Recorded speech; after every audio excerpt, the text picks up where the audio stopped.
How do you manage your developers as a strategy-first dev? So management in Roblox teams is something that is not covered enough on YouTube or anywhere, really. And there's a lot of principles that you need to know if you're to manage your team effectively as a developer.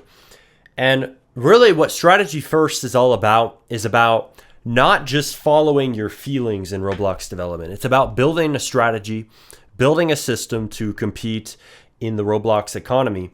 And the number one thing to keep in mind in strategy first development in the actual management and production side, rather than just the marketing side, which we talk about a lot, is output. You want to measure what your employees get done, not by how many hours they do, not by whether they seem to be motivated. You want to measure by output, by what they actually do. And, we usually use the term commissioners, right? People who do building, scripting, modeling, UI design, whatever for you as a developer. When these people are working for you, you want to track what they are getting done. This is one of the biggest things that developers are not doing, and it causes them to fail to keep their devs on track and accountable, right? Building a system requires that system to have components that work, right? If we are running a Roblox team, we need everybody to be working towards the end goals of getting that project out there.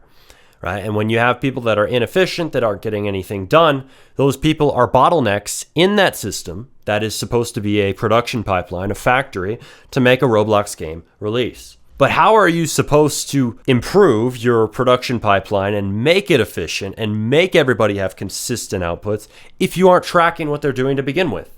Right? So the first thing that you need to do is track what your workers do. So usually this starts with a Trello board. So you make a Trello board, you track what people are doing on your team. When you make cards that show what needs to get done in each and every category of development, each and every skill, that is the first step towards tracking output. But then you want your devs to mark when they complete things, right? You want to tell them, hey, check off Trello cards when you finish them up. Then you also want to have communication inside of Discord. That's usually what people use in the Roblox community. And have a server for your development team. So any developers you hire, or if you're just hiring one person, right, you can talk to them one-on-one.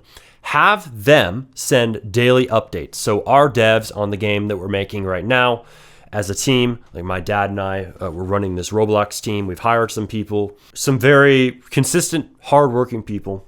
But even they need that type of guidance. So we have them send us daily updates inside of Discord. When you make this a rule of thumb, they know in the back of their mind, right? Oh, at the end of the day, I got to send that message to Smarty. I got to tell him what I got done. And that makes it so people are more likely to actually do the work that you tell them, because they know on some level of consciousness that they're going to be held accountable for getting that work done or not. So that makes people work harder, right? Because they know they're being observed. If you don't have a daily check-in that tells exactly what they got done as a list, and like put the date at the top as well, if you don't have that, you don't have a way to know what these people are getting done in the first place, right? So this principle of focusing on output, this can also be applied to yourself. You can track what you got done rather than asking yourself, do I feel like I was productive today? Track and list what you actually did that day. And then you can begin to make improvements. And yeah, sometimes it will hit your ego, like, oh, I didn't actually do anything today. You just have to be able to have that honesty with yourself, and tracking output is how you do it. And then you can just refine and iterate and improve as you go. Try not to be guilty about your distractions and your failures. Just adjust and improve every day. That's all you can do. But this principle comes from the book High Output Management, which was made by the CEO of Intel. And that's literally in the title of the book, Output, High Output Management. So that's a book that I recommend. You can read that. I'll link it below. And I will see you next video. This is another strategy first lesson that will help you. Strategy first development is the way forward in 2025 for Roblox developers. I will see you next video. You can click here to learn even more about what we're talking about on this channel. See you there.